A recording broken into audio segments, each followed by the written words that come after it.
order. Welcome to meeting number 67, the House of Commons Standing Committee on Finance, and pursuant to the Standing Order 108(2) and the motion adopted by the committee on Wednesday, November 16, 2022, the committee is meeting to discuss of subject matter of Bill C-32, an act to implement certain provisions of the Fall Economic Statement tabled in Parliament on November 3rd, 2022, and certain provisions of the budget tabled in Parliament on April 7th, 2022.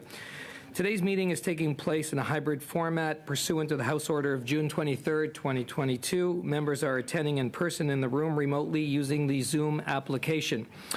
I'd like to make a few comments for the benefit of the witnesses and members.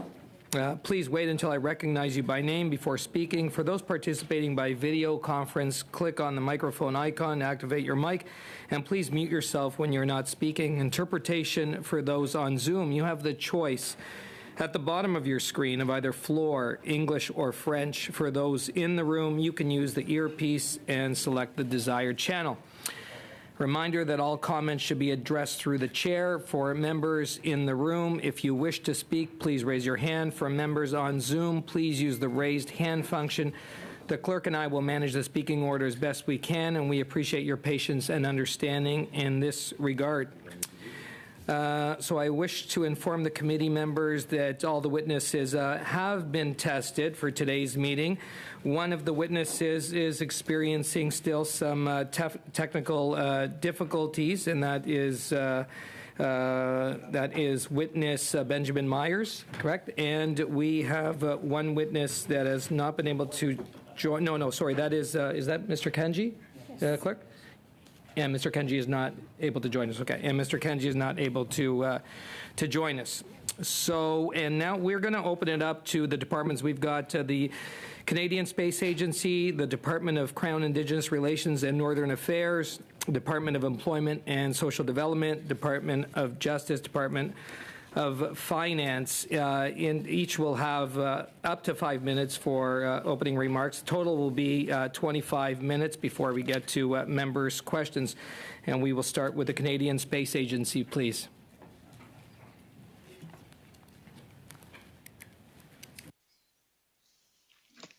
Thank you, Chair, and thank you for the invitation to appear here today. My name is Jason Wood. I'm the Executive Director of Space Exploration Policy at the Canadian Space Agency. I'm joined today by colleagues from the Labour Department, or Labour Program rather, at Employment and Social Development Canada. In 2020, Canada signed a treaty with the United States to enable Canada's participation in the Lunar Gateway, a small space station that will orbit the moon. Canada's contribution to this partnership includes Canadarm3, which is a cutting-edge smart robotic system, which will contribute an estimated $71 million annually to Canada's GDP, and will create and maintain 630 high-quality jobs for Canadians over a 12-year period. Implementing legislation is required for Canada to fulfill its obligations under the treaty. The majority of the required legislation was enacted through Budget Implementation Act No. 1, 2022, under Division 18, Part 5. One item remains to be implemented, which is Division 4 of Part 4 of this bill, which amends the Government Employee Compensation Act to implement the cross-waiver of liability contained within the treaty. Thank you, Chair. Thank you, Mr. Wood. And now from the Department of Crown Indigenous Relations and Northern Affairs.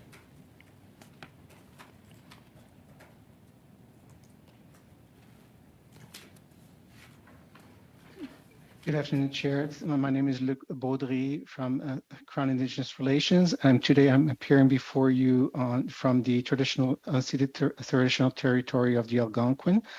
I'm joined with Mazen El-Gadban, who's the subject matter expert should questions arise. So the purpose of the legislative initiative is simply to repeal the First Nation Land Management Act and to replace it by a short and more concise legislation that would ratify and give force of law to the Framework Agreement on First Nation Land Management to resituate it as a central authority through which First Nations govern their lands. The First Nation Land Management Act and the Framework Agreement on First Nation Land Management work together at supporting First Nations in transitioning away from the application of 44 land-related provisions of the Indian Act. First Nations, a number of 194 who are signatory to the Framework Agreement, develop their unique land codes and set of laws that address their land governance approaches, These land codes are developed and confirmed based on a community ratification process, and First Nations are supported in their transition by the Land Advisory Board, a First Nation institution responsible for negotiating the content of the framework agreement with the Government of Canada and providing advice and services to signatory First Nations through its resource center. In conclusion, the proposed legislation would simplify the ratifying statute and remove inconsistencies between the legislation and the framework agreement. It would also simplify the process to amend the framework agreement by reducing the need for returning to Parliament each time the framework agreement is amended. Thank you very much. Okay, merci, Mr. Baudry. Now we will move to the Department of Employment and Social Development.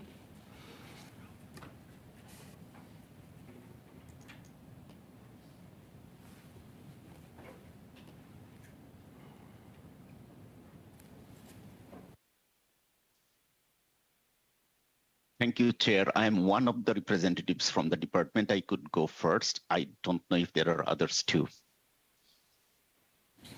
Please commence. Thank you, Chair. This is about Canada student loans and Canada apprentice loans. Division 5 of Part 4 proposes to amend the Canada Student Loans Act, the Canada Student Financial Assistance Act, and the Apprentice Loans Act to permanently eliminate accrual of interest on Canada student loans and Canada apprentice loans starting on April 1st, 2023. This builds on the 2-year elimination of interest that was instituted on April 1st, 2021, and is set to expire on March 31, 2023. This part also proposes to amend the Apprentice Loans Act to clarify when the repayment should begin of Canada apprentice loans during this 2-year waiver that is already in effect. Thank you. Thank you very much for those opening remarks. Members, as I mentioned earlier from the Department of Justice, we are having technical difficulties with Mr. Myers, so we're moving to the Department of Finance now.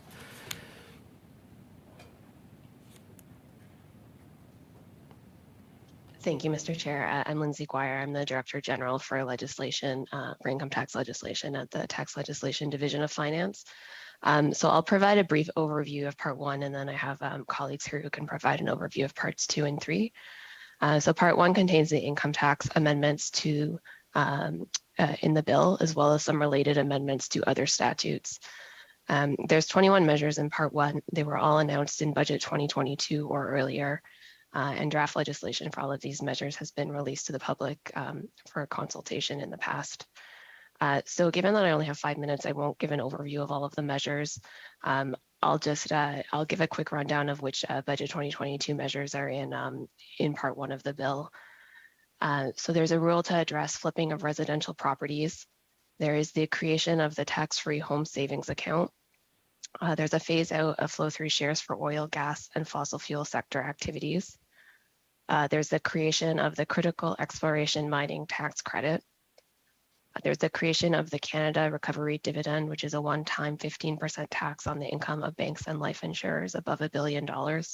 And there is also an additional tax on bank and life insurers, which is a new permanent 1.5% additional tax on the income of banks and life insurers above $100 million. There is the doubling of the first-time home buyer's tax credit from a $5,000 credit to a $10,000 credit calculated at a 15% rate. There's the extension of the medical expense tax credit so that it would cover expenses related to surrogacy. There is the creation of a new multi-generational renovation tax credit, which would allow deductions for expenses of up to $50,000 to create a secondary unit to allow a senior or a person with a disability to live with a relative. And that's a 15% credit calculated on the up to $50,000 of expenses. There's a change to the phase rate for the small business deduction so that it would phase out more slowly, where a Canadian controlled private company has taxable capital in Canada above $10 million. Instead of being fully phased out at $15 million, the rate reduction would be phased out at $50 million. There are changes to the taxation of insurers to address new international financial reporting standards, IFRS 17. There are changes to the disbursement quota applicable to registered charities. There are amendments to the general anti-avoidance rule to allow it to be used to allow it to be applied to tax attributes that have not yet been used. There are integrity rules to address what are called coupon stripping arrangements, which are arrangements where non-residents try to avoid Canadian withholding tax. And finally, there are amendments to add air source heat pumps to the clean technologies that benefit from various incentives. So in addition to that, there are some other measures that were announced in budget 2021 or earlier. I won't list them all, but in general, they are integrity measures and measures that are intended to increase the CRA's ability to audit and to gather information from taxpayers. So we'd be happy to provide more detail on any of those measures during the question portion. I'll turn it over now to one of my colleagues to talk about part 2. Thank you, Lindsay, and thank you, Mr. Chair, and good afternoon. My name is Jack Glick, and I'm a Senior Policy Advisor in the Excise Policy section of the Department of Finance. Part 2 of Bill C-32 implements measures announced in Budget 2022 regarding the taxation of cannabis products. In particular, amendments in the bill permit certain smaller licensees to remit excise duties on a quarterly rather than monthly basis, while other amendments are of a more technical nature, and those include permitting the transfer of packaged but unstamped cannabis products between licensees.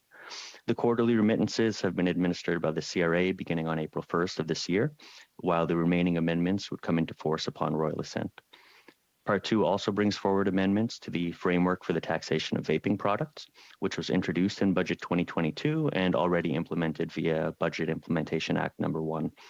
These vaping-related measures provide for more clarity on markings and custom storage rules and on excise duty liabilities for these goods. The modifications proposed are largely technical in nature, and they would allow the CRA and the CBSA to ensure proper administration of the vaping product taxation regime.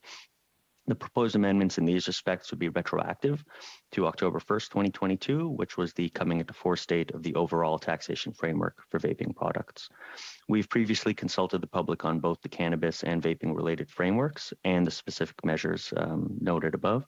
I look forward to any questions you might have, and I'll turn it over to my colleague for part 3. Thank you. Mr. Glick.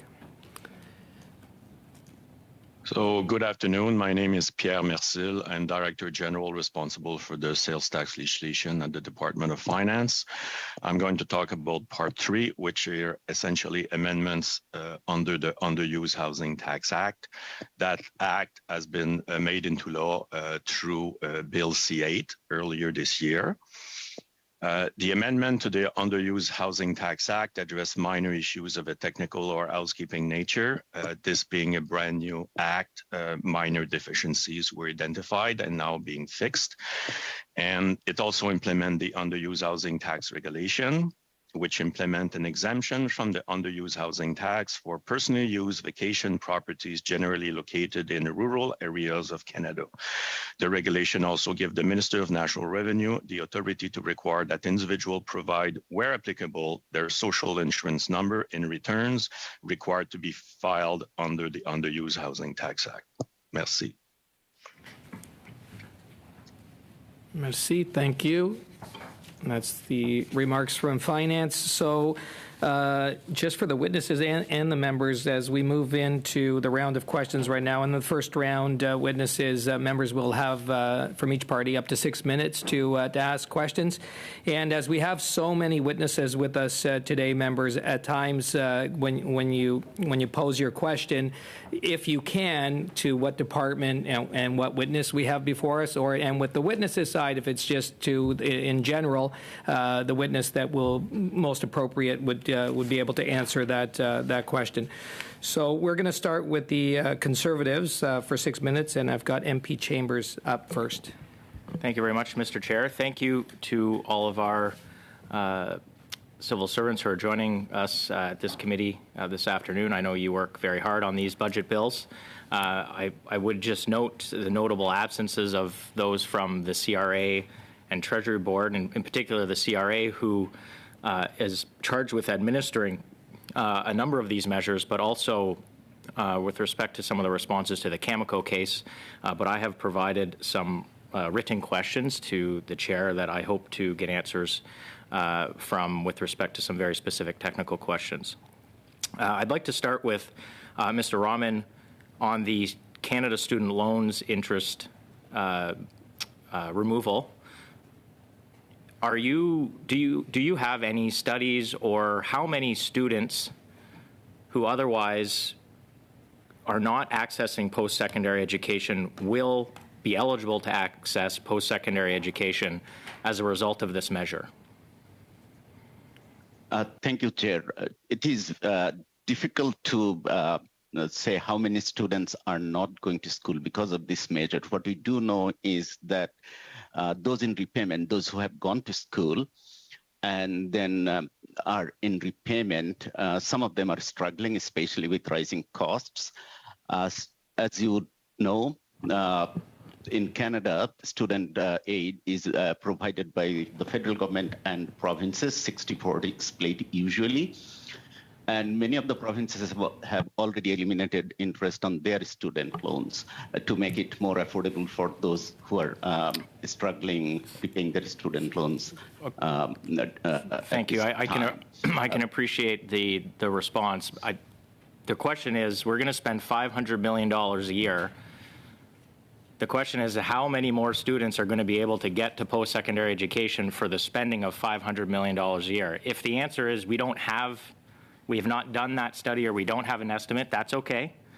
But I'm curious as to if the government has done a study or you've provided advice to the minister that says, this is how many more students will access post-secondary education if we do this measure. Does a study or is there a number or some estimate exist? This measure is targeted at making loan repayment more affordable, so I do not have the number of how many students might go to post-secondary because of this measure. Thank you. Do you know what the average student debt is in Canada, both post-secondary, whether it's college, university, and college? For the federal student loans, it's about $14,000 when they graduate, but then in addition, they also have provincial student loans. Correct, and when you add that up, that's about $30,000. Does that sound correct? It would likely be less than that, could be somewhere in the mid-20s. Okay, so we're going to spend $500 million helping students who are already in post-secondary education, as opposed to providing the same amount of money in grants to help students who couldn't otherwise go to school get to school. But that's all right. I know you don't make the policy decision. I just want to put that on the record. Would like to ask some questions about the housing anti-flipping tax. There's a lot of discretion provided to the CRA minister to provide, to decline to issue certificates on the disposition of property. Are there going to be guidelines published on how the minister will exercise such discretion in terms of, what circumstances will somebody not have to pay the flipping tax? If they move and they have a medical issue, or they move beside a house that, God forbid, becomes an Airbnb, do they have to go cap in hand to the minister, or will there some published guidelines that will be forthcoming?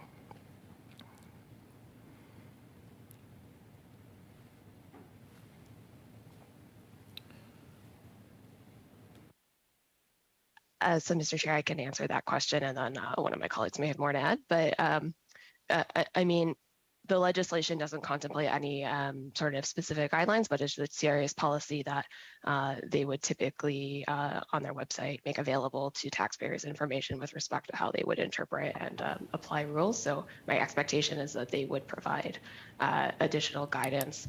There's no sort of certificate process. It would just be a situation where the taxpayer, if they think that they qualify for one of the exemptions, would file their tax return on that basis, and then it would be up to the CRA to audit that and see if they agree that the taxpayer has complied.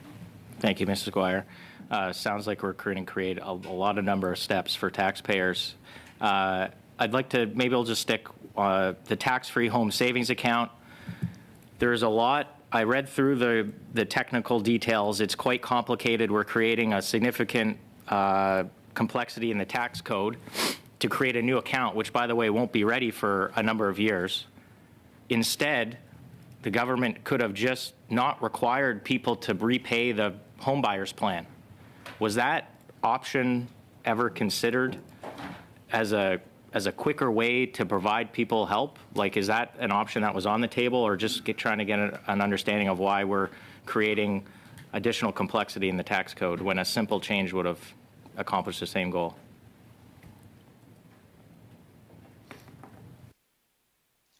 Great. So, Mr. Chair, I'd like to thank the member for his question. I think what we can say is that the government has decided to provide this additional savings opportunities to Canadians. We're not at liberty to discuss sort of what options were under consideration. Thank you, Mr. Chair. Chambers, and now to the Liberals, MP MacDonald for 6 minutes. Thank you, Chair. I'm going to continue on with the Canada Student Loans Act, and maybe I think it's Mr. Rahman?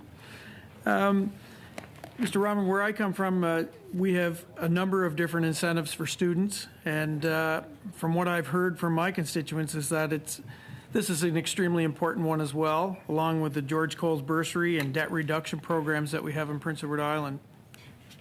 But there are some questions that I'm going to ask you in regards to amending this, and I want to know, how would the Government of Canada plan for changes in cost due to fluctuations in the prime interest rates? Thank you, Chair. So the government has taken a number of measures, on the front end as well, doubling the grants temporarily until next year. And of course, there was the repayment interest waiver for 2 years that is already in effect. Of course, elimination of interest, the prime rate has been fluctuating. It has been going up, as you know.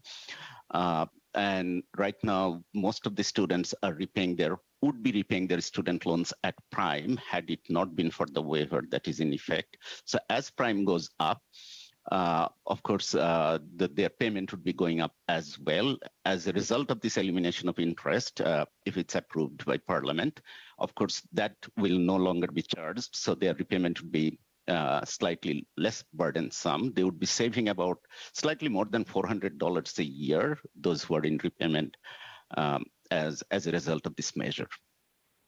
And just furthering add to that, relative to financial institutions and agreements between the federal government and those institutions, or the provincial governments as well, on their behalf as far as lending money to students, is there an increase in the length of time borrowers can take to repay these loans on top of that, or is that a possibility? Yes, Chair. So just a clarification to begin with, the student loans from the federal government is actually provided by the government directly. That started in 2000. 2000. Prior to that, some student loans were provided by financial institutions. So right now, it is directly provided by the Government of Canada. And yes, the standard repayment time is 9.5 years, but if the students want, they can have it extended to 14 and a half years. And I just want to, if you take the interest off of these loans, will the availability of, or the amounts be increased for students now? Will the eligibility of increasing those student loan, the amount from the federal government be available? No, the amount of student loans that they can receive, that is not changing. That is remaining where the level has been at. Okay, thank you. Are we good, Chair? Oh, so MP MacDonald, you still have 2.5 minutes left. Oh, gee. I'm just going to go to the small business tax, and I'm not sure who is responsible for that on here. Anyway, I'll ask the question, and you guys can maybe someone could answer it. It's obviously, as a former economic development minister, it's important, and moving the tax rate from 15 million to 50 million, which would result in a more gradual phase out of tax rate for those small businesses that are really starting to grow, and helps incentivize that growth. Do we have any analysis of how many of our small and medium enterprises will benefit from this measure?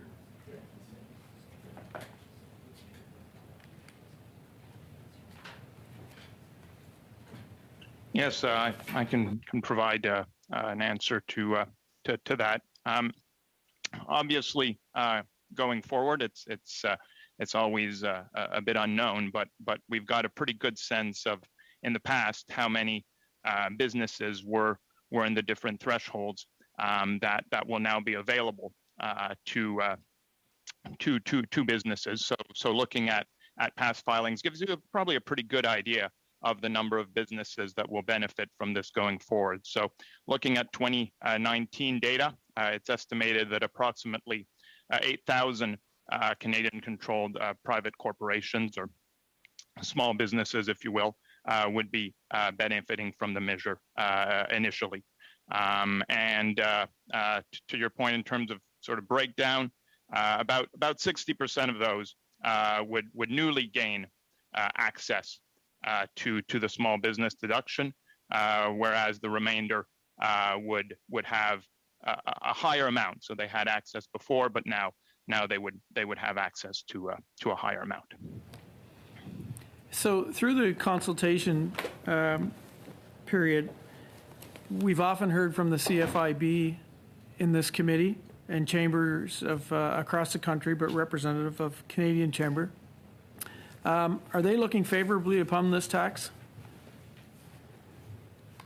Well, I certainly can't speak for the CFIB, but I would think that they would be inclined to look favorably on a measure that extends the small business deduction to a larger number of small businesses and smooths the phase out, which promotes growth. Thank you, and thank you, MP MacDonald. And now we'll hear from the bloc and MP Samari for 6 minutes, please. Oui, merci, Monsieur le Président. Thank you, Chair. First of all, I'd like to thank our clerks for having undertaken the sound tests for the interpreters, and I also would like to thank you for mentioning the tests at the outset. It's very much appreciated. Maybe a comment to start off with. The government might ask departments that when there are presentations like this, there are two official languages in Canada, English and French. Once again, the entirety of the presentations were delivered only in English. So it could be done maybe half in one language and half in the other language. So Moliere's language should also be represented to represent the diversity of the official languages. So I hope the government will get the message. So thank you. My first questions will be for the Department of Finance about Part 1P, which is on the general anti-avoidance rule in operations for fiscal attributes which have not been used to reduce the reduced taxes. So my first question to the Department of Finance: since when is the government aware that there are practices which avoid the application of this general avoidance rule? Thank you. Mr. Chair, I can respond to that question. So this amendment is actually a response to a court case from 2018. The Court of Appeal in that case determined that the general anti-avoidance rule was not available in situations where a transaction had been done to create tax attributes, but those attributes had not yet been used. Prior to that court case, it was the CRA's policy to use a process called the issuance of what's called a notice of determination to apply the GAR to unused tax attributes through this process. And this court case determined that the GAR conditions are not satisfied in a situation where those tax attributes have not been used yet. So the purpose of this amendment is to change those technical requirements with respect to the general anti-avoidance rule so that the CRA can continue to issue notices of determination before tax attributes have actually been used. So this is really intended to just revert back to that 2018 situation. Merci. Thank you. And in connection with that, Does the government believe that the court should interpret the current wording of the general anti-avoidance rule so that it applies to tax planning practices that employ tax attributes that have not yet been utilized to reduce taxes? So, I mean, the intention of the amendments is to make it so that it is clear that the GAR conditions of the test would be satisfied where there have been tax attributes that have been created and could be used in the future, even though they haven't been used yet. So the department's intention is to ensure that in the future that issue is effectively that is not open to taxpayers to argue that they haven't satisfied the GAR because they haven't used the tax attributes. Merci. Thank you. And on this topic, once again, has the government noticed commonalities among the corporations that use tax planning to circumvent the general anti-avoidance rule? And could you provide some examples, please? Thank you. Yeah, so the case that that caused these amendments included a creation of the paid-up capital, which is an account that can effectively be taken out of a company tax-free for the shareholder. So there have been other cases where taxpayers try to create paid-up capital. Also, there's been cases where taxpayers try to create cost base in shares, which could allow shares to be sold without triggering capital gains, or where they try to create losses to shelter income. So those are all like the types of cases where this rule could be relevant. More broadly, the department is in the process of doing a consultation on the general anti-avoidance rule, looking at how to strengthen it and sort of improve its application just in general to a broad range of cases. Okay. Okay, thank you.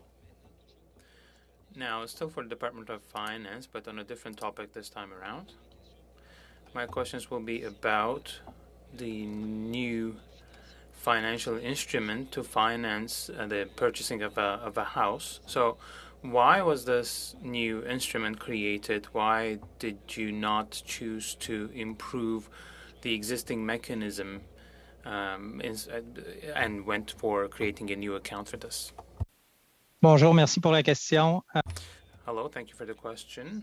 As we were previously responded, we can't really comment on the intentions of the government about why they chose to introduce a new account. But what I can tell you is the changes that have been made compared to the first proposal. So it had to be one or the other, either RAP or CELIAP.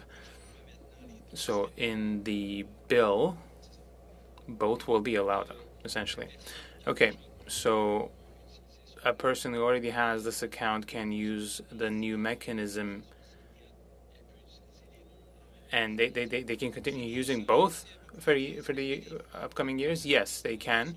But the funds they have in their existing account, they can transfer those into the new tool, but there are some thresholds and limits that apply.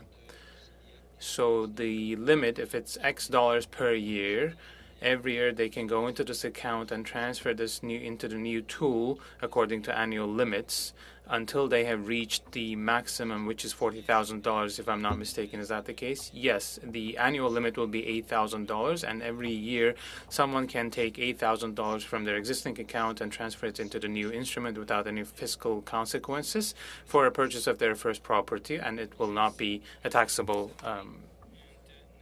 We're going to hear from the NDP, MP Blakey, for 6 minutes. Thank you very much, Mr. Chair. I think my initial question is probably properly addressed to Ms. Guire, but if I'm wrong about that, I'm happy to have her redirect.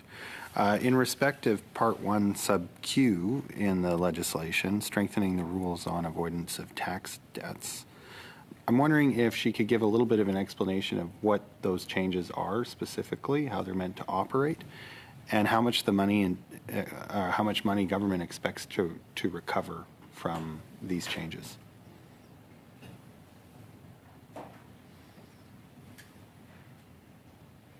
Sure, so I can respond to that. Just to clarify, so you're talking about the rules that are in Part 1 that are relate to the avoidance of tax, yeah. Okay. Yeah. So there's a rule right now in the Income Tax Act that applies to prevent someone who has a tax liability from transferring their assets to a related person for less than fair market value in order to prevent that person from being able to pay their tax liability. So for example, a corporation, if it was to transfer, if this rule didn't exist, it could potentially just strand a tax liability and make it unrecoverable by just transferring assets to a related shareholder or a company or someone else. So this rule exists to prevent that planning. There is some very complicated tax planning that has been promoted by some advisors to people that are entering into transactions that are triggering tax liabilities as a way to try to avoid that obligation. So as part of these schemes, they take assets out of companies and trigger tax liabilities and try to strand that liability so the CRA can never collect it. This change is intended to make certain technical changes that they try to rely on in that planning in order to cause this rule not to apply. There's also changes that are being made to some other statutes as well as the Income Tax Act because tax statutes and statutes that are similar to tax statutes all have this rule in them. In terms of the amount of money, so there's no revenue forecast for this measure specifically because it's really a measure that is intended to ensure that the revenue that is associated with other measures is able to actually be collected by the government. So I don't have a specific revenue number to give you, but it's really like other integrity measures, it's there to make sure that the revenue projections on other tax measures are actually satisfied. Okay, but there's no projection in respect of those tax measures, like what's been lost up to now or what's typically lost in a tax year as a result of these technical issues in the legislation existing? I don't have that in front of me. Unless one of my colleagues who's on has that, we can go back and check if there's anything that we can provide to you. Okay, thank you. I would appreciate that. Is there a sense then of the cost of implementation or what it would mean from a cost perspective for the CRA once this passes, provided that it does? Like, are there any costs associated?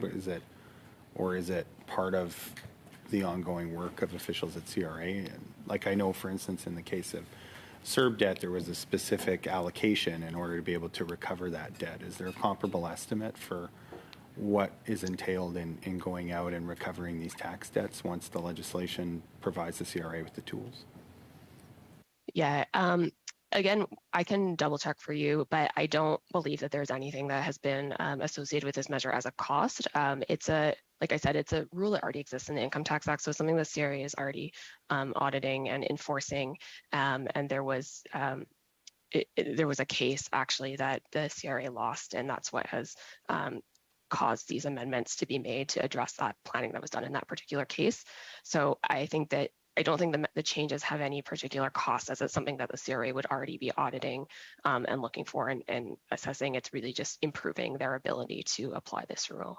Is there any? We'll check. And thank you. I appreciate that. Is there any kind of general guidance that's given either from the Ministry of Finance or the CRA itself in respect of what percentage of debt is acceptable as bad debt? Like, is this always for 100% recovery of tax debts, or do they have an internal target that's a little bit lower of 100% that they would see as constituting an effective recovery program? I don't know the answer offhand. We can check if we have that information and can provide it. I mean, this measure is targeted at sort of specific planning where people have the assets and then they move the assets in order to not pay their debt. So it's obviously a little bit different from a situation where just for whatever reason, for other business reasons or for whatever reason, there just isn't the money there to pay the tax liability. But we can see if there is additional information on that we can provide. Sure, and I guess, ultimately what I'm getting at is even just kind of in general for the CRA, I mean, they've got a certain amount of tax debt that's unpaid. They have people who go and chase that money as part of their good work, and presumably those don't always equal out. Either the debt is more than what's recovered, it's hard to imagine that they have 100% recovery. So I'm just wondering internally if they have a, you know, a number, a kind of percentage, if they're tracking their total liabilities and their total revenues, what do they consider to be a fair rate of success, as it were? If it's 100, fine. That would be good to know. If it's not, you know, I think in the private sector, usually they do have an allowance for a certain amount of bad debt. So I'm just curious to know what the government's position on that happens to be. And I'm mindful of the time, Mr. Chair, so I don't... 6:20, although I have members, because of the transition between question and then getting the right witness and to answer the questions, I've allocated a little bit of extra time. But if you would like to answer that, and then we'll move on to our next questioner.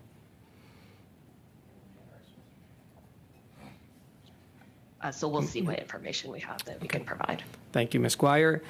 And members, we are moving into the second round. In this round, we're starting with the Conservatives. MP Lawrence for 5 minutes, please. Thank you, and I'm glad that the Christmas spirit has moved the chair to his generosity there. So, my questions will be framed, will be directed towards Ms. Guire, but as Mr. Blakey said, I'm more than open if someone else has a response that they also want to jump into. So, as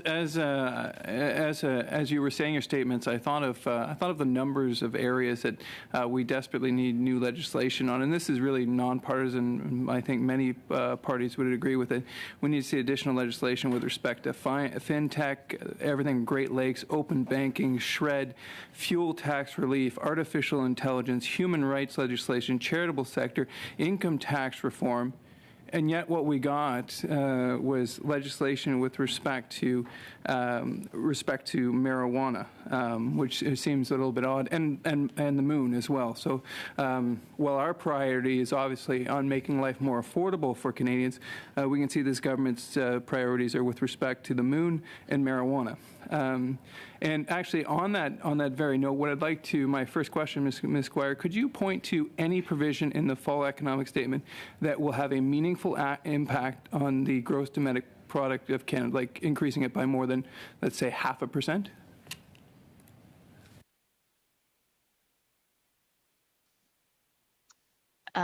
So, Mr. Chair, I mean, my expertise is really on tax legislation. I'm a tax lawyer, so I'm not really in a position to speak to sort of fiscal or economic impacts. I would assume that before any of these tax legislation changes were done, that there would be a impact on the economy, or it seemed it would make sense. Was there no look at what the impact of the economy would be on any of these income tax provision changes? Yeah, I mean, Pierre, do you want to answer that? Well, I think what I'd note, so Mr. Chair, and thanks the member for the question, is that, yeah, I mean, we can't discuss the analysis itself. We can say that, I mean, economic analysis is a key part of the assessment of any measure. You know, what's really difficult in all these cases is putting you know, a very specific number on what the potential impact might be. I mean, I might note that a 0.5% impact on percentage impact on GDP is a hell of a very big number. So you would need a very big measure to come close to achieving that. So, what would be the net impact on GDP of these tax provisions? And if you don't have it, if you could provide it to the committee. Yeah, we can see what we can provide. I don't have that information. And so as we head into a potential economic slowdown per the fiscal update, I think it's important to know what impact that'll have. The other significant challenge the Canadian economy is facing is, of course, the affordability crisis. Could you tell us what the net impact of inflation of the income tax provisions that are in the fall economic statement?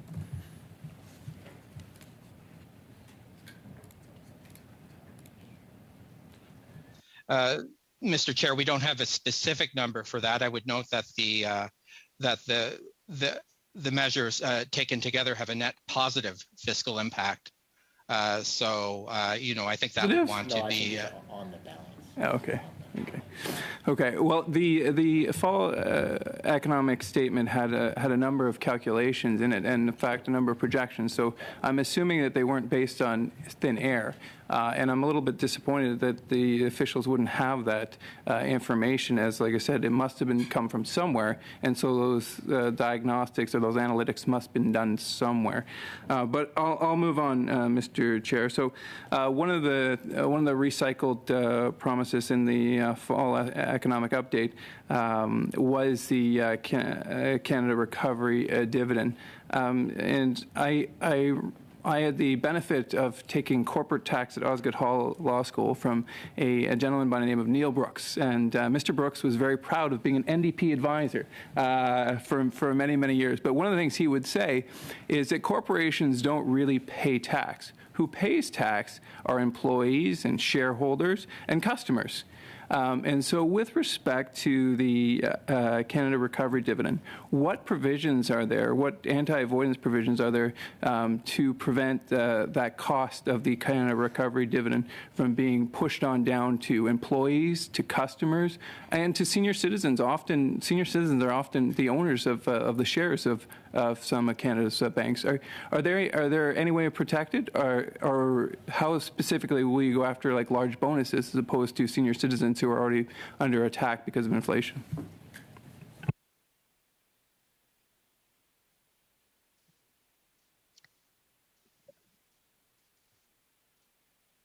I can take that one, Mr.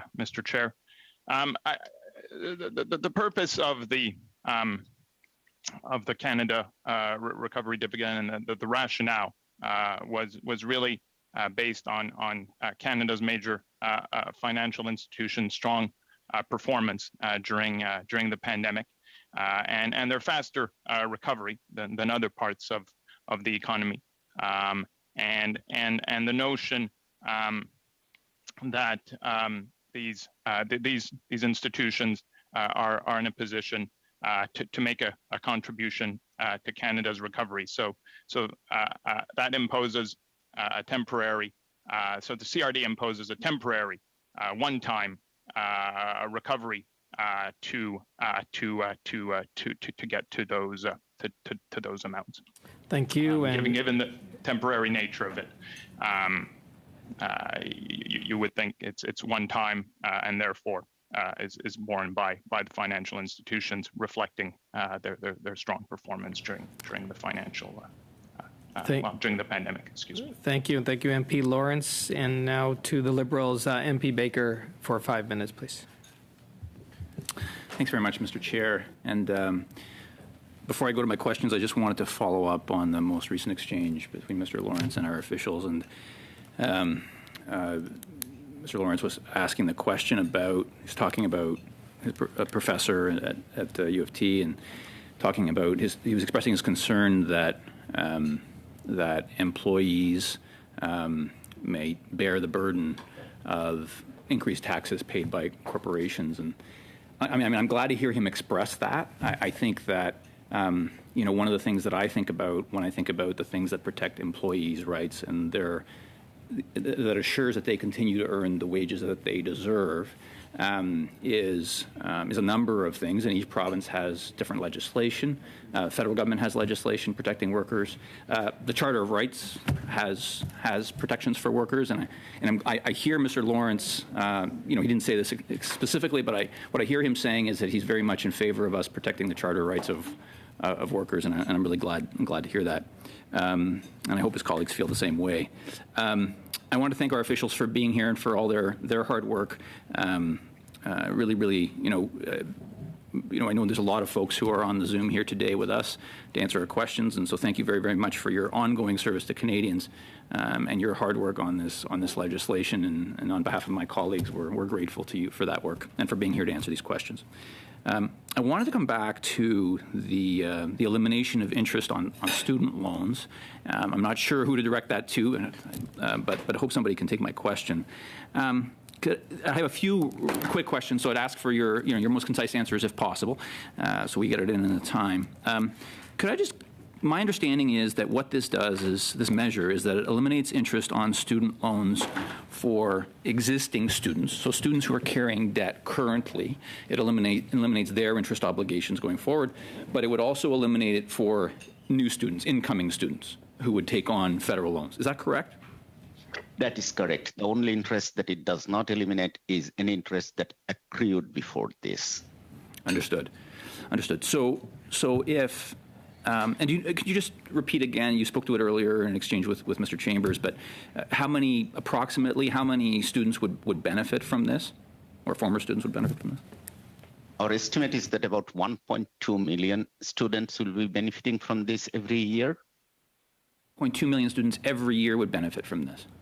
1.2, yes. Okay. So 1.2 million students would have a reduction in their interest obligations to the federal government. Is that what I'm hearing you say? That is right. Okay. And so that sounds to me like what we're doing is we're eliminating a cost that this 1.2 million people currently has to bear. Is that correct? That would be correct to say that the students would be paying this interest had it not been for elimination. And how much would that be on average that they would be paying? I know it varies by student because some students have more debt than others, but approximately. That's right. And they're at different stages of their repayment as well. But on average, we estimate that it would be about $410 per year per student. $410 per year per student. So effectively what we're, on average, and I realize this varies by student, but effectively what we're doing is those 1.2 million Canadians are going to be on average $410 better off. That would be correct, yes. Yeah. Is that $410 every year? That's right. Yeah. So I mean, I guess I just wanted to sort of underline what we've heard here because we're in an high inflation environment where I think MPs of all parties are concerned about helping folks with the increasing cost of living, with the fact that so many of our constituents are struggling to pay their bills, and here we have a measure that for 1.2 million people is on average going to save them $400+ per year. And in some cases, these numbers are much higher, obviously, depending on the debt they've taken on. I think what I'm seeing is this is a measure that really is critical at any time to those 1.2 million people, but especially in this inflationary environment, in this environment where the cost of living is going up. Is it fair to say that based on what the Department of Finance has published, whether it be through documents or whatever the case may be, public statements, is that sort of one of the objectives of the measures to help folks with the cost of living while inflation is high? That is what the fall economic statement did say, yes. Okay. Thank you very much. Thank you, MP Baker. And now to the block, MP Samari for 2.5 minutes. Oui, merci, Monsieur le Président. Thank you, Chair. In C32, there are changes when it comes to foundations or charities. Can someone please come back on this and explain with concrete examples how many companies are affected with the changes in C32? Thank you. Thank you for the question. So if I'm understanding correctly, the question would be how many foundations are impacted by these changes. So to break it down as precisely as possible, there's about 11,000 foundations, 6,000 private foundations, and about 5,000 public foundations.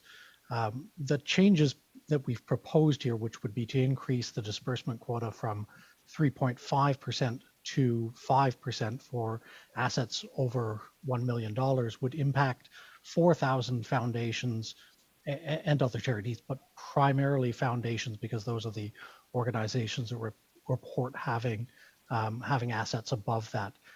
And sort of to grind into it one further stage, most foundations actually spend more than they're required to on their disbursement quota already. So based on our analysis, we anticipate that an additional 1,400 organizations will have to increase their expenditures each year in order to meet the higher disbursement quota. OK, donc le... Okay, so the objective is to make sure that these foundations spend more money. Just to better understand, so a charity or a foundation that collects money and only invests the interest amount, they might find themselves in a position where they would need to pay 5%. Is that the case? Yes. So the disbursement quota is based on the value of property not used in charitable programs or administration, and so based on the value of what is effectively their investment property, we would require foundations to spend a minimum of 5% of the value of that on charitable programs or as gifts to other qualified donees or grants to, under the new regime, to other organizations that carry on charitable programs. Merci. Thank you. C'est bon, merci. And now to the NDP, MP Blakey for 2.5 minutes, please.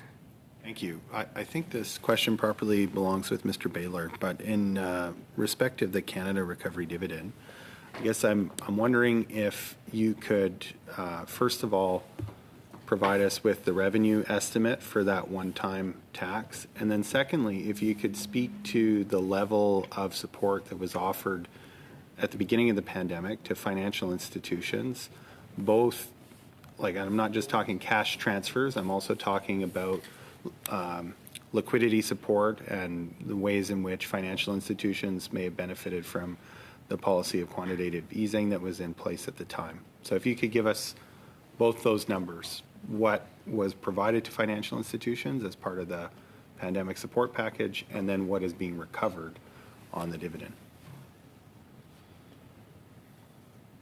Okay, well, maybe I can start with the cost that you asked for. So the Canada Recovery Dividend is it's a one-time tax imposed on effectively the income of the large financial institutions above $1 million and the 2 years of the pandemic.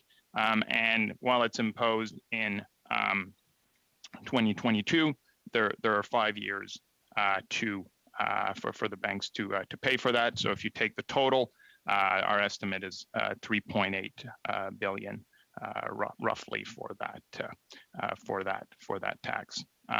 Now, in terms of the second question, the notion is that the financial institutions did better than other sectors during the pandemic, had a relatively strong performance, and that really in part is due to the federal pandemic supports, as you mentioned, for people and businesses that help sort of de-risk their balance sheets. Now, that's very intangible in terms of trying to really assess what exactly the financial institutions, but and I don't have the total amount of pandemic support here. But in the early days, it's really the notion of, in a way, that that they benefited from. I recall in the spring of 2020 numbers being thrown around in the order of $300 or $400 billion in terms of quantifying the kind of benefit that financial institutions were receiving from early government action. Do you think that measuring that support in the hundreds of billions of dollars is a reasonable order of magnitude? Well, again, it's kind of tough to make a direct link, but what does seem clear is that there was substantial, very substantial, as you point out, support provided to the economy, and that through help support the balance sheets of those financial institutions, and that they benefited from that, and that's what this measure is trying to get at. Thank you. Yeah, Blakey, and now moving to the Conservatives, MP Morantz for 5 minutes, please. Thank you, Mr. Chair. And this question is more around fiscal and economic impacts. I'm hoping there's someone here at the meeting who can address that, perhaps Mr. LeBlanc or someone else. But I just want to go over what the finance minister, one of the things she said in her forward to the fall economic statement was, we cannot support every single Canadian in the way we did during the pandemic. To do so would force the Bank of Canada to raise interest rates even higher. It would make life more expensive for everyone for longer. I'm just wondering if the department advised the minister on that statement and if you agree with it.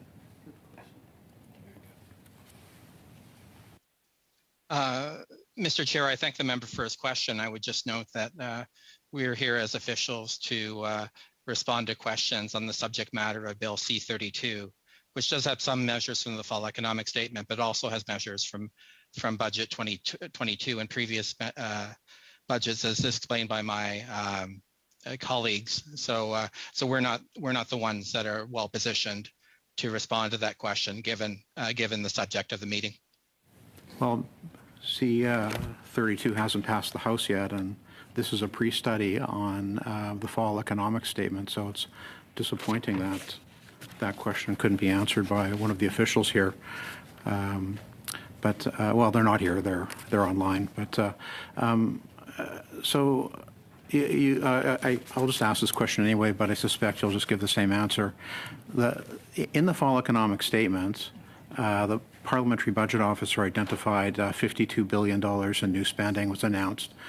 Do you think that that new spending, given what the finance minister said, given her statement, will exacerbate the situation in terms of causing more inflation and possible interest rate hikes? Mr. Chair, I regret that I have to give the same answer. We're here to discuss what was on the notice for the meeting, which is the subject matter of Bill C-32. Could you take those two questions back to the shop with you and provide us with answers in writing?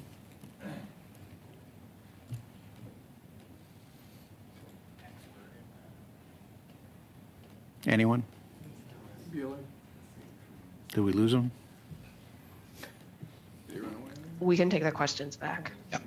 Okay, that would be great. Okay, so in the Parliamentary Budget Officer's report, another thing that they identified was something that they called unannounced spending, $14.2 billion, which is by any standard a lot of money. Can you tell us, what does that mean? What's unannounced spending?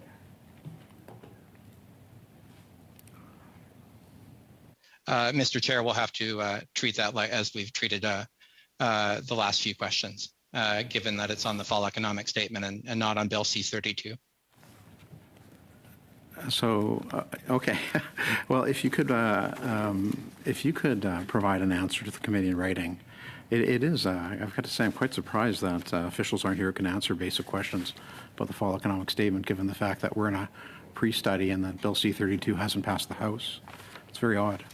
But let me go back to something perhaps that you can answer. The issue of the gain on disposition of a Canadian housing unit. Now, is that a housing unit that's purchased by anyone for any reason? So, for example, somebody purchases a house and moves their family in, and they sell it within a year, and there's a gain that it will be treated as business income and not capital gain. Do I have that right?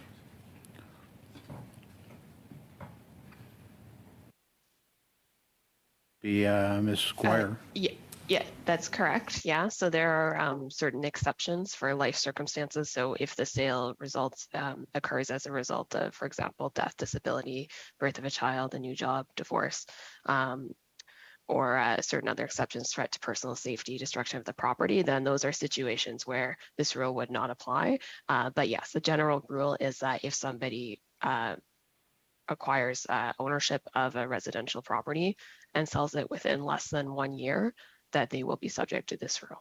And what if there's a loss? Can they deduct the amount of the loss from their income? No, they can't. So the legislation provides that the rule only applies if there's a gain, and there's a specific rule that says that no loss could be deducted as a result of this rule. What was the policy reason for that? If someone is if someone is in a position where they are carrying on a business, so if they are if they're already they're already flipping properties, then just under general principles, they would be able to deduct their loss. So this rule is really intended to address a concern that people were taking the position that they were not when they realized a gain, they would take the position that they were not flipping properties and would not pay tax on their gain. So this rule is really sort of an anti-avoidance rule in some ways to address that situation.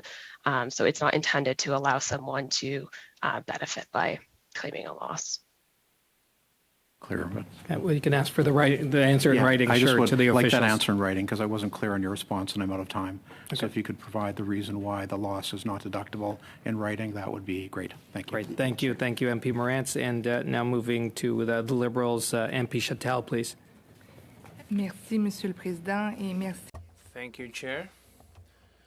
Thank you to all the officials and everyone who has worked very hard on the fall economic statement. And also for the measures in C32. I know that it is an extraordinary effort that takes place every year, both for the budget and for the economic statements, so really bravo for all the hard work. So I will ask my questions mainly to the Department of Finance, and my questions will be about the general anti-avoidance rule. I would like to congratulate you for having introduced this modification, which is very important. But there are other measures which are not taken into account. This committee, we invited Professor Brian Arnold. He advised this committee. We transmit these recommendations through our committee. And there's a lot of proposals there that are not in this bill. But I'm also aware that you have done a consultation between August 9th and September 30th, which is good, and I think it was the right thing to do to talk to stakeholders about that, because we wanted to achieve the right balance between having a fair tax system, but a tax system that gives certainty and allow taxpayers to arrange their affair to minimize their tax burden. But at the same time, we want integrity, and we cannot have aggressive tax planning that have no economic substance to continue to erode our tax base, especially at a time where Canadians are doing so much effort to weather the inflation phenomenon. So my question is, where are you in the consultation, and will you provide, amendments to the tax benefit avoidance transaction? I know the consultation paper stated that the government intends to add an explicit economic substance rule, but also the GAR has no penalty, which in itself doesn't really incentivize taxpayers to be respectful of the integrity of the tax system. So my question is to the Department of Finance, what is the status of the consultation? And hopefully we can see progress in further enhance the GAR. Yeah, I can answer that, Mr. Chair. So as noted, there was a consultation on the general anti-avoidance rule that launched on August 9th and ended on September 30th. So it was a general consultation which was designed to look at all aspects of the GAR and how it could be strengthened and modernized. So as noted, one of the aspects of the consideration is looking at how to either implement an economic substance test through the GAR, or to better ensure that the GAR captures transactions that are lacking in economic substance. So that is one of the points on which we received a number of consultation or a number of submissions. So in total, we received around 13 or so sort of comprehensive submissions on the GAR consultation, and we have been having follow-up discussions with some of those organizations that provided consultations. So we received a range from academics, tax lawyers, accountants, civil society groups. So we've got sort of a full range of perspectives. So we are in the course of that consultation looking at really all aspects of the GAR. There were a number of questions in the consultation paper. One of them, as noted, is whether the GAR would be a more effective tool, or if it would be appropriate to add penalties to the GAR as a way of disincentivizing people for engaging in aggressive tax planning or aggressive avoidance planning. So that's something that we are still, so we're still considering all of the submissions. We, at this point, have not made decisions as to what changes we will make. The next step in the process will be to release draft legislation for consultation that will reflect our assessment and the decisions that the government makes as a result of the consultation. Merci, et je vous encourage. Thank you, and I would like to encourage you in this work. So my next question will be on credit card fees that have been announced for small to medium enterprises, which will be very important in my riding. There are many SMEs. The government published a bill, and in the fall economic statement, it is mentioned that if the industry does not come up with a solution in the upcoming months, the government will present this bill. So what is the state of the negotiations on this issue?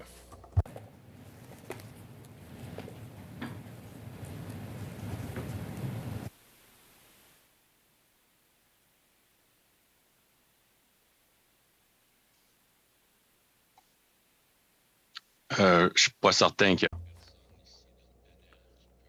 I don't think there's anyone here on this panel that can answer this question because it is outside the scope of the C32. Okay, thank you. Moving into our third round, members and witnesses, and we have the Conservatives up first, and MP Hallen, please, for 5 minutes. Thank you, Mr. Chair. I'd like to take my time to put forward my motion that was tabled in both official languages. Would you like me to read it, or can we just go straight into debate for that? Members, have all members received the motion? I believe everyone received. Yeah, okay. And so, MP Hallen, do you want to speak to it, or do you want the members to? I think it's pretty straightforward, the motion, given how inflation is affecting every Canadian's life today in a negative way. I thought it would be a good time to put forward the motion. So I'm hoping we can vote on it and get right to it. MP Hallen, I do see one hand up. PS Beach. Well, first of all, thank you for drafting this motion. We are currently having officials here to work on the fall economic statement, a study that was delayed somewhat because of our previous conversations. I don't want to get into that. And I certainly don't want to delay our study of this any further either. We do have some amendments to your motion that we've prepared, or that are in the process of preparing. We also have some additional business that we need to discuss, and we have some other things that are scheduled. We have the Governor of the Bank of Canada coming on Wednesday. If we're going to hit the clause by clause that we put forward in this motion for this FES, we also are expecting a visit from the Finance Minister very soon. So I have a proposed solution for us, which I think all members could appreciate, that will get us back to studying the fall economic statement, but also make sure that your very important motion is dealt with in a very timely way. So my suggestion would be that we unanimously agree that we table the motion for now, not deal with it at this meeting today. We will provide all of our amendments to you proactively, say in the next 24 hours. We will agree that this motion must be the next piece of business for this committee to look at. And as I'm sure you know, we have kind of informal discussions that are happening later this week, and that might be an opportunity for us to look at other things that are important to all of us here, such as private members' business, such as the appearance that is required by Adam Chambers' previous motion, et cetera. And so if we can agree on that, I think that would give you the certainty that you need, that this is not a ploy to distract or take away or delay your motion, that we will deal with it in a timely fashion, but it will also give us an ability to get you the amendments without taking away from the study of the fall economic statement. That, and I think there are some amendments there that you will actually like and that will benefit the Conservatives as well. So if we could agree to that, I think it's a pretty reasonable solution. PSP. MP Holland? Would you, Chair, would be okay to just suspend for 2 minutes? Yeah, we'll suspend for a few minutes.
Thank you, Mr. Chair.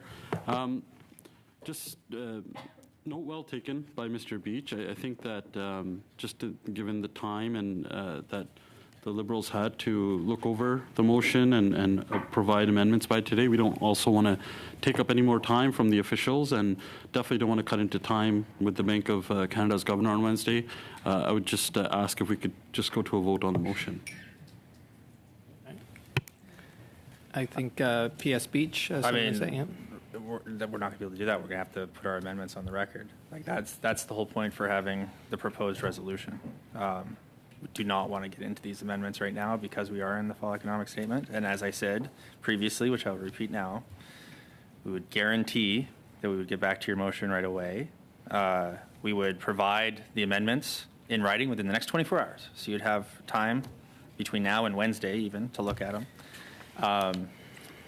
And I think it would set a great atmosphere for us to have discussions, perhaps at the informal session on Wednesday, to talk about things like private members' business that wants to be done before the end of the year, to talk about things like getting to Mr. Chambers' study as is required, and to plan out the rest of the events that we need to do between or after the fall economic statement that I think is also important for your guys' agenda.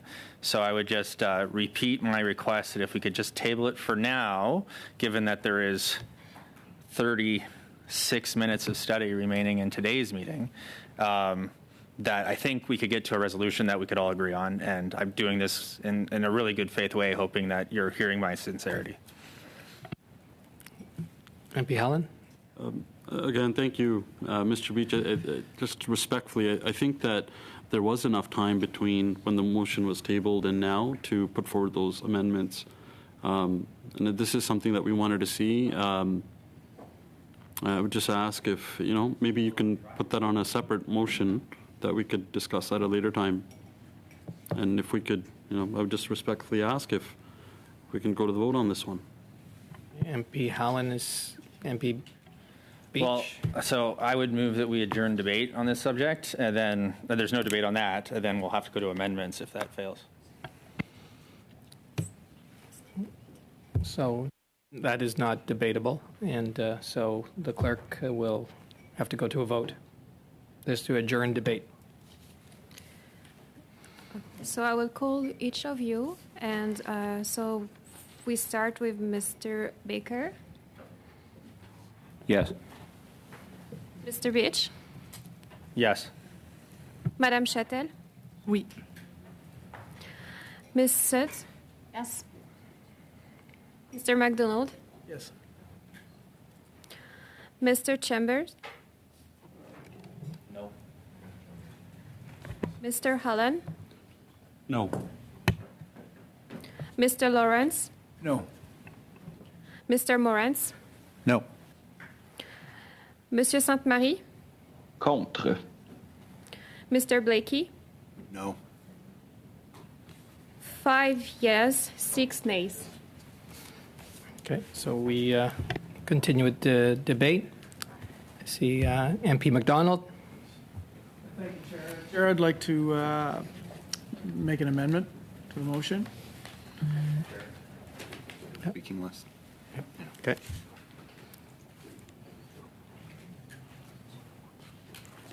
Okay, MP McDonald, then I've got MP Blakey after that. The amendment, I think, that I'm going to propose makes it very clear that the meetings are part of the committee study on inflation. And, you know, overall, I think the motion by Mr. Hallen is actually very good. But my motion is I move that after the words as highlighted in the fall economic statement, we add the following: and as part of the committee study on inflation. I believe it's important, Mr. Chair, that we, you know, ensure evidence heard back from the Bank of Canada, the Governor, Minister of Finance are included as part of the study on the report of inflation. You know, I hope that we can garner enough support from all members of the committee. I believe these hearings should be part of the committee study of inflation each and every time they meet, so that they form part of our final report. So that's. And so MP McDonald, sorry, your amendment, where is it exactly? If you could just. I move that after the words, as highlighted in the fall economic statement, we add the following: and as part of the committee study on inflation. Study on inflation. Okay.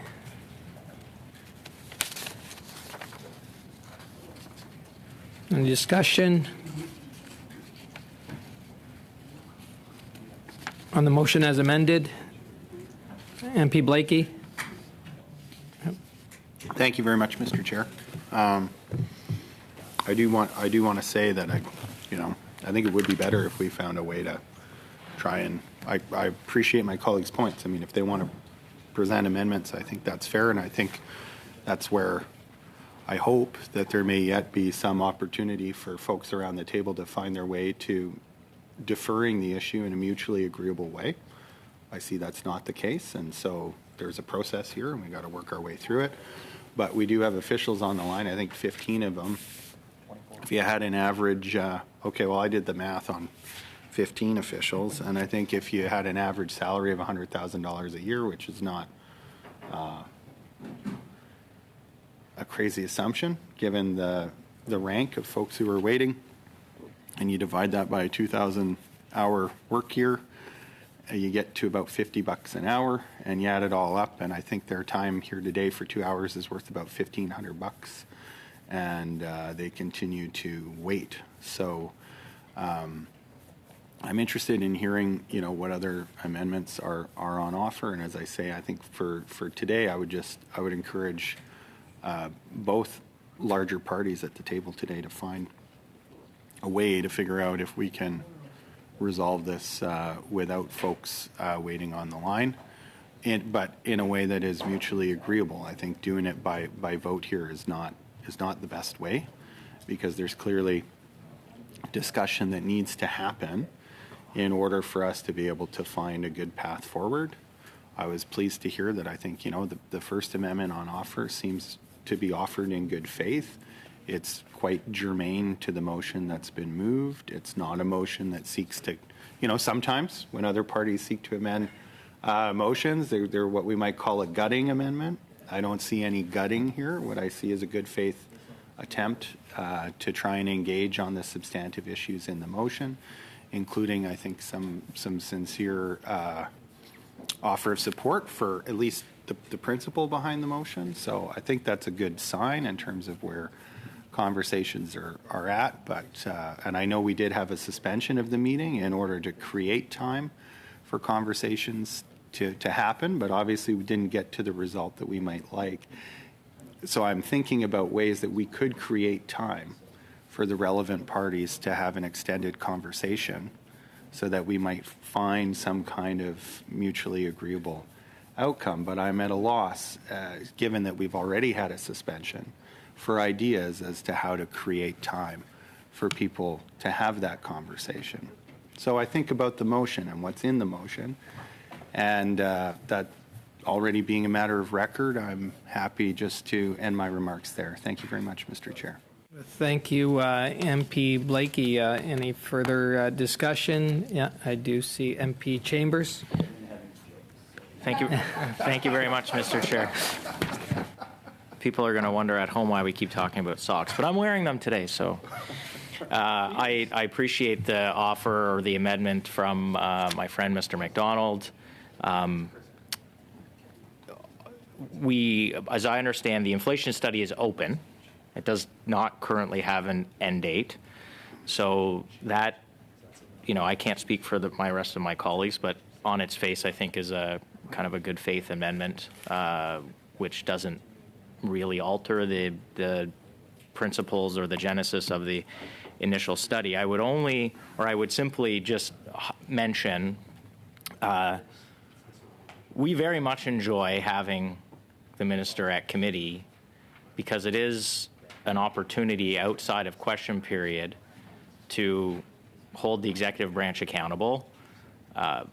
It's worth noting that the original inflation study we passed did have a requirement, or a request, I should say, for the minister to appear, which appearance hasn't occurred yet. So this was a slightly different approach to make it a little bit less onerous than a 3-hour appearance, but that enables parliamentarians and the House to hold the executive accountable on basically the biggest issue affecting Canadians, which is inflation. And so, this isn't like a once a month, this is every quarter. While we're in this inflationary period, how are we helping Canadians with inflation? So I think that's the genesis of the initial motion. I certainly appreciate the opportunity to hear other amendments. I also respect and appreciate the officials that are with us and waiting on the line. I have more questions for them as well, so I'm happy to get back to that. But don't worry, I will send the questions to you, Mr. Chair, and I have full confidence that you will ensure that I receive written responses. But I think, we had a bit of a hiccup last week, or challenges last week with committee in having this motion attached to the pre-study motion. So now it's kind of separated, and I think is a good faith effort to ensure accountability, but both the executive branch and the governor, by the way, whom we have on Wednesday. And I don't know if we requested that or he requested on his own, but I certainly appreciate having the governor and the deputy governor, Ms. Rogers, appear anytime they wish, but this at least puts a marker in their calendar for, when they release their monetary policy report, to have a more fulsome discussion with parliamentarians. I note that the Senate actually has much more frequent opportunities to question the governor generally than we have had in the past. So I think parliamentarians deserve that same amount. And this isn't about, questioning the governor's intentions on not appearing. It's just kind of as a matter of good practice, as we are outside of the inflation target, which is the one thing the bank is required to focus on, that while we're outside of that, every quarter we hear from the governor and get to ask some questions. So I'll leave it there, yield my time to the next speaker. I've got MP Lawrence next, and then MP Baker. Thank you. And I'm wondering if I could, if it's allowable, Mr. Chair. I just had some questions for the mover, and I'm not sure whether it's permissible for him to answer that while I have the floor. I'd be even willing to yield the floor, but is that permissible? Thank you, Mr. Chair. So just so I understand the motion, my belief is that we're adding the words in during the inflation study, or there was about, to end the appearances of the Governor of Bank of Canada and the Finance Minister when the inflation study ends, which is currently open-ended. Is that correct, Mr. McDonald? Okay. Well, that was a lengthy interjection there. So that's really all I wanted to go. I saw that Mr. Baker, who obviously I'm a big fan of, had his hand up there, and so I wanted to hear. And just for the record, I am a big fan of the Charter of Rights and Freedoms. In fact, the entire document, I am. Thank you. And you got a big fan here, MP Baker. So. This is great. I hope these negotiations behind the scenes take a while. We need more of that. This is on the record, right? Yeah. Oh, fantastic. So, I mean, yeah. So, look, I would echo what MP Blakey said a moment ago, which is it'd be nice, given that we have so many folks who've given their time to this study that we're supposed to be focused on today on the bill, that we'd be able to come back to that. So if there's a way to, like, I think what MP Beach has offered is sort of a commitment that, like, there's nothing from us saying this is an unreasonable motion that's been brought forward or that we're trying to prevent it from moving forward or passing. We're just trying to make sure that it's that we want to offer some minor suggestions that are constructive, and I guess I would also sort of offer the suggestion that the time and place for that isn't right now, given that we're trying to study the bill. The time and place for that is sort of between the meetings, which MP Beach has offered a sort of path to doing. So I'm just echoing MP Beach's commitment to getting this through, just that it not be done in this, that the process be undertaken outside of this particular meeting. Second point is, I want to just add that there's I think that there's to MP Blakey's point, I mean, not just that the folks have made the effort to be here from the civil service, but also that, from a pure fiscal responsibility perspective, we've got the Conservatives talking about the Charter of Rights, MP Blakey talking about fiscal responsibility. This is pigs are flying today, but in any event, and. Yeah, that's right. Should bring forward more emotions. But in the spirit of fiscal responsibility, I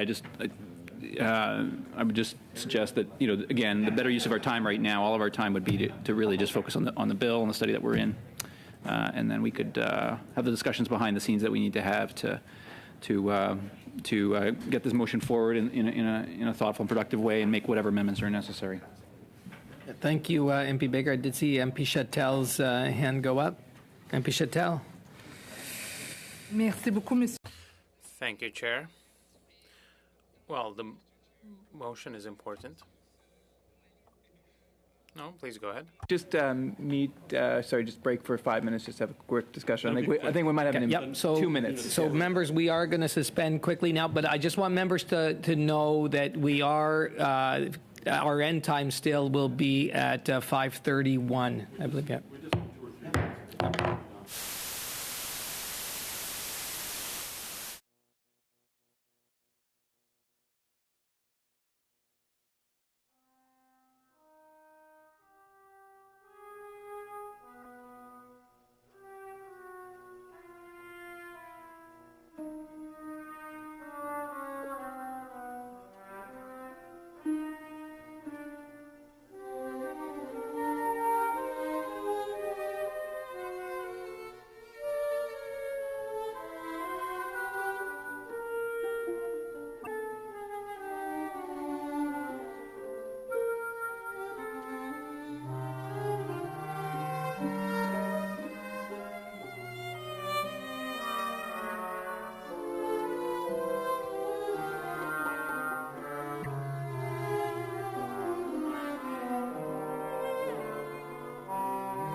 you, Chair. Thank you to Mr. Beach for, I think we're heading in the right direction, working together on this one. And so I just want to thank Mr. Beach for his openness. Okay, thank you, MP Helen. PS Beach?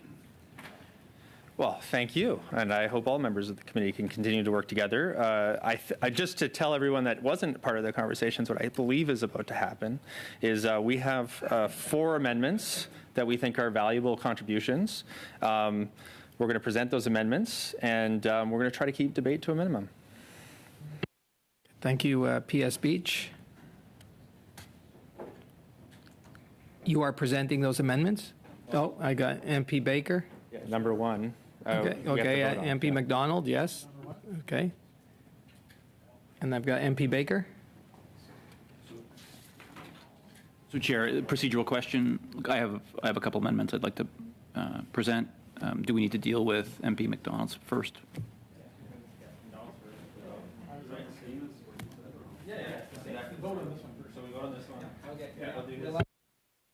One, it will be MP McDonald's amendment, so the motion as amended by MP McDonald's amendment.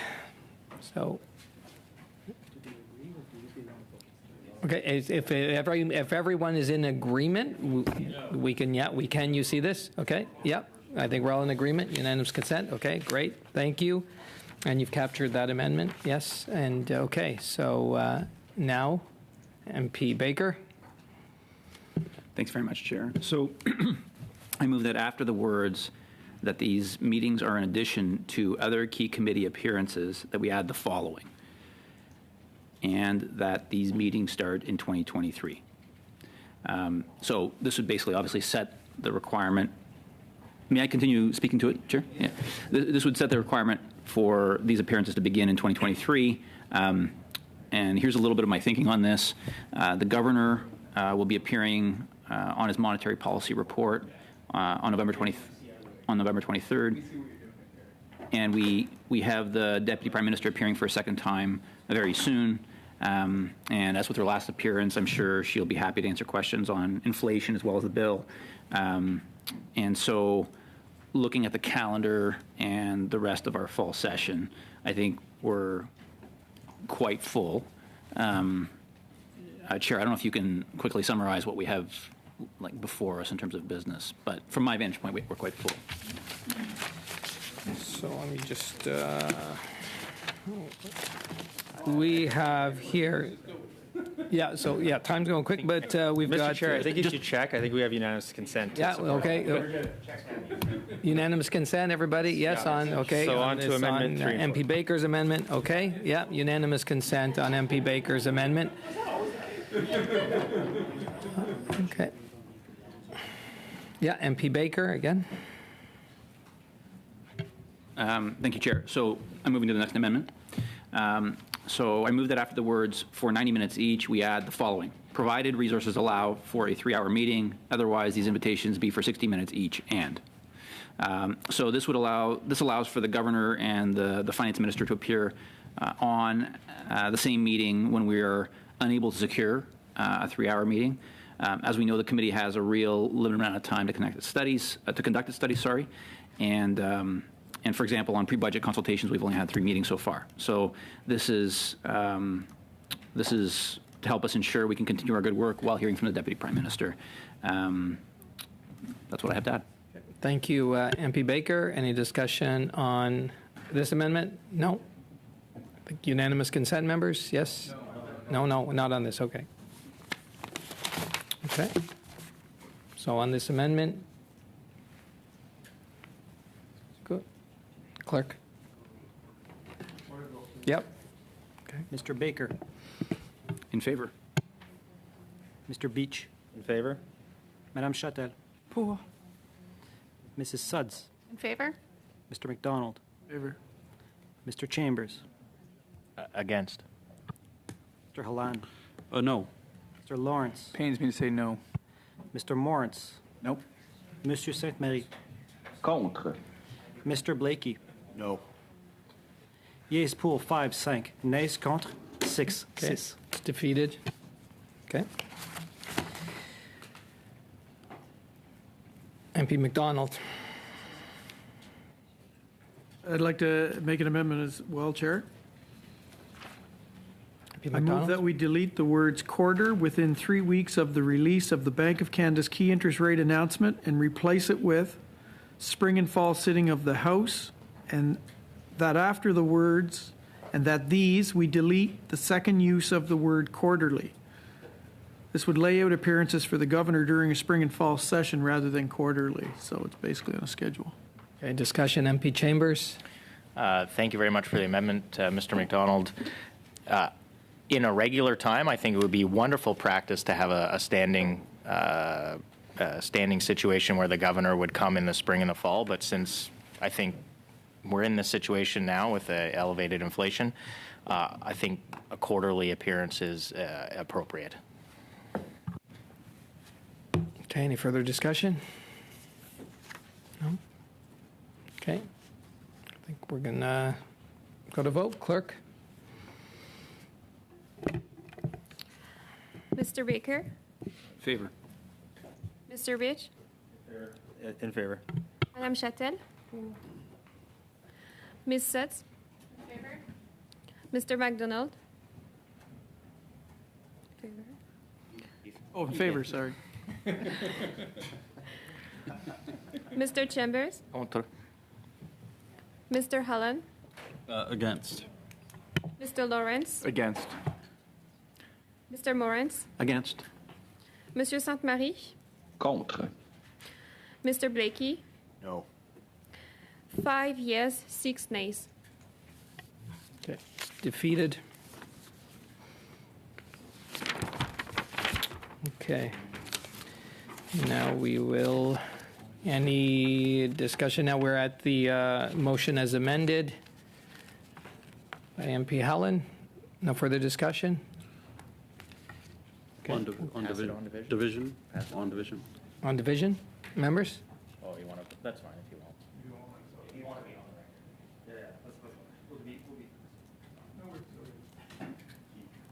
Yeah. Okay, you want, who, did I hear a recorded vote, or you want a recorded vote? Okay, yeah, clerk? Mr. Baker. Opposed. Mr. Beach. Opposed. Madame Châtel. Opposed. Ms. Sutz. Opposed? Mr. McDonald. Opposed. Mr. Chambers. In favor. Mr. Hallan. In favor.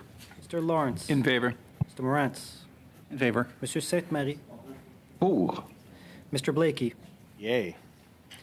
Yeas pour 5, 6, 6. Nays contre 5, 5. Okay, it's carried. Okay, so that is carried, and now, so members, now we will return to our witnesses. We have approximately, 8 minutes left? 8 minutes. And we had last up, where we went? Okay, yes, okay, MP Halan, yep. Thank you, Mr. Chair. I'll concede my time to Mr. Chambers. Thank you very much. I believe it's Mr. LeBlanc. How many individuals max out their tax-free savings account and their RSP account every year? Is that a number? You may not have it off the top of your hands, but could you provide that to the committee if you don't have it today? Sure. I mean, I can give you an overview now. It's about 10% of, or about more 8% of people who have a TIFSA, which is about 4% of the adult population. And for RSPs, you're looking at about, a little, not quite 10% of earners. So okay. we will provide more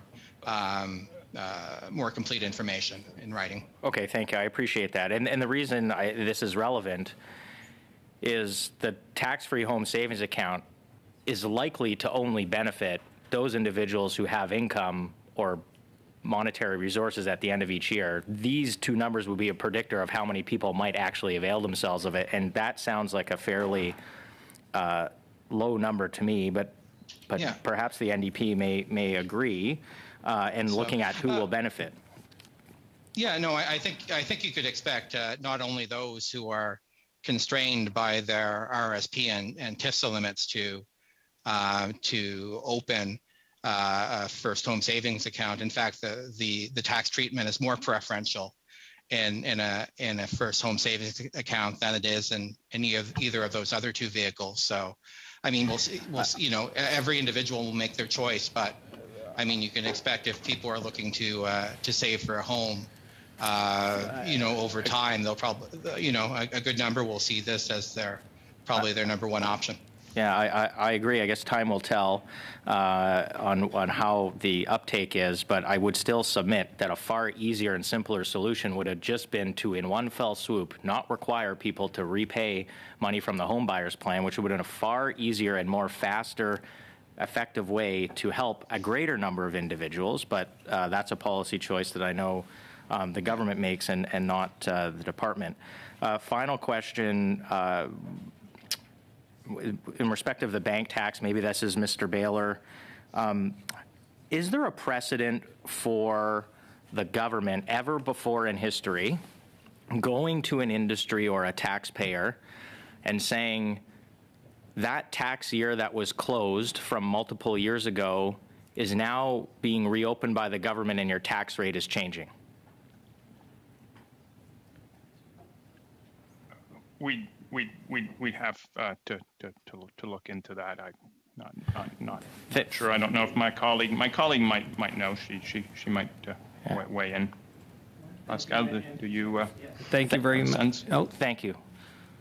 Okay, so members, I don't usually do this. I know we are, because we're into kind of mid-round, third round, but just so that everybody has a chance, we'll give the three parties 2 minutes, 2 minutes each.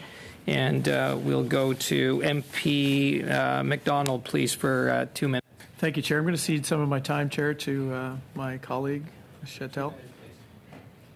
Thank you, Mr. Chair. Thank you, Mr. Chair.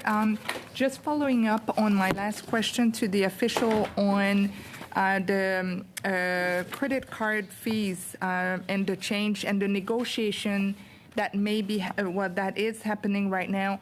I wondered if they can submit in writing when they'll have the right person there to talk to.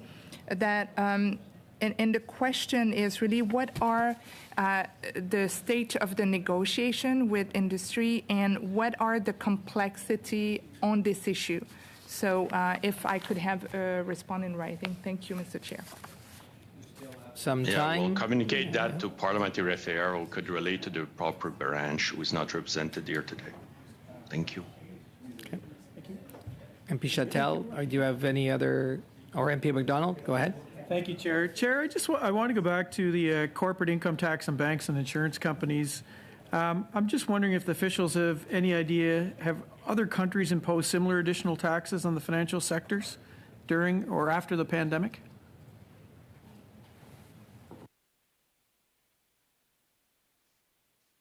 I can. Did you want to take that one, Pascal? We don't think that, thank you for your question, that countries have done it post-pandemic, but other countries already had special taxes on financial institutions. Okay, thank you. And the one-time levy paid over 5 years, would there be circumstances under which the CRD could be levied again on banks and insurance companies in the future? It's difficult to speak to the government's intent there, but the legislation that is in front of the committee sets the parameters for this one-time tax imposed on banks and life insurance companies groups. Thank you, MP McDonald. That's the time, and now we'll move to the block. MP Sainte-Marie for 2-ish minutes. Oui, merci, monsieur. Thank you, Chair. Now, given we have little time left, I suggest that the committee transmits to the officials present here the updated list of questions by the researchers from the Parliament Library. Library of Parliament. So if there is unanimous consent, let us transmit all the questions produced by the researchers at the Library of Parliament to the officials to get back written answers from them. Thank you. something that we would have to do as a committee. It would either be through a vote or through unanimous consent from committee members. Oui, je regarde. Yes, I'm interested to see if we would have unanimous consent for this proposal. No, I don't see unanimous consent, MP Samari. Non. Ah ben, premièrement, je suis vraiment. Well, I'm very disappointed and surprised, so let us vote on it then. MP Chatel on this? Oui, juste un point. I mean, these are good questions, but it would be too much work. I worked at the Department of Finance myself, and I know to what extent or what kind of a workload this would represent.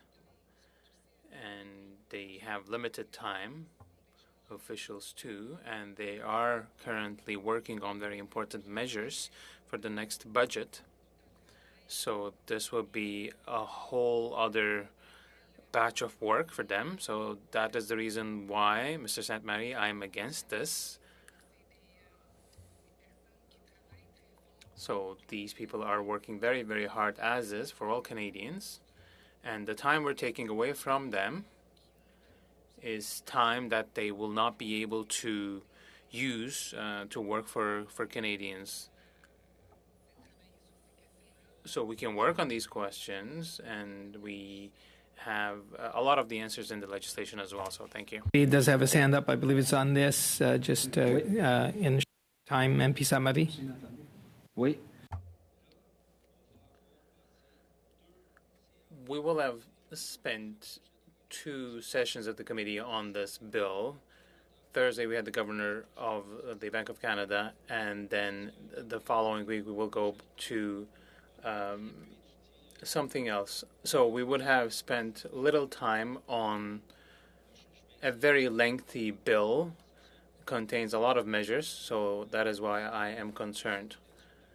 So the government should be held accountable, and this work of accountability is done in committees. We have the resources, and this is what democracy is about. It's about being held responsible. So before taking it to the vote, I think it is very, very important. So thank you once again. I will ask for the vote. I see MP Sainte-Marie. I do see the MP Beach want to say something. We have to be very quick because I did say that we had equal time, and we're going to end off with MP Blakey really quickly for a couple of questions and answers from our officials before we end this meeting. On that point, just on that, I mean, if Monsieur Sainte-Marie has moved a motion, it sounds that he has. I don't know that we can move to my time until we've resolved his motion. MP Sainte-Marie, did you move your motion, or did you want to hear from PS Beach? Ben, je l'avais I moved it, but we have 1 minute remaining. If Mr. Beach has something to say quickly, that we can do that. And apologies to Mr. Blakey. Sainte-Marie, I can endeavor to find adequate answers for you that might not be so time-consuming of our officials. So if you can leave this with me for right now, we can let Mr. Blakey have his time, and I can come back to you with something to see if we can get you something that meets your needs without necessarily having us go through this debate right now. Okay, très bien. Okay, very well. I am temporarily withdrawing my motion then, and I'll. And so now we can go. Okay, clerk. So we are going to go to MP Blakey for like 30 seconds. MP Blakey, you can make a statement, and then we're going to end this meeting here. Yeah. Well, thank you very much. I was going to ask for an explanation of the practice of coupon stripping and how the legislation attacks that, but I suspect that 15 seconds will not be enough for officials to provide a response to that. So. Maybe I'll also look to Mr. Beach for a prompt response on that question. All right, thank you, MP Blakey, and to our witnesses, we want to thank you for your patience through all this. Thank you for your many answers, and those that you will get to the questions that the members pose that you will then respond at a later time with whatever information you are able to find. Thank you very much, everyone, and that concludes our meeting. Shall we adjourn? We're adjourned.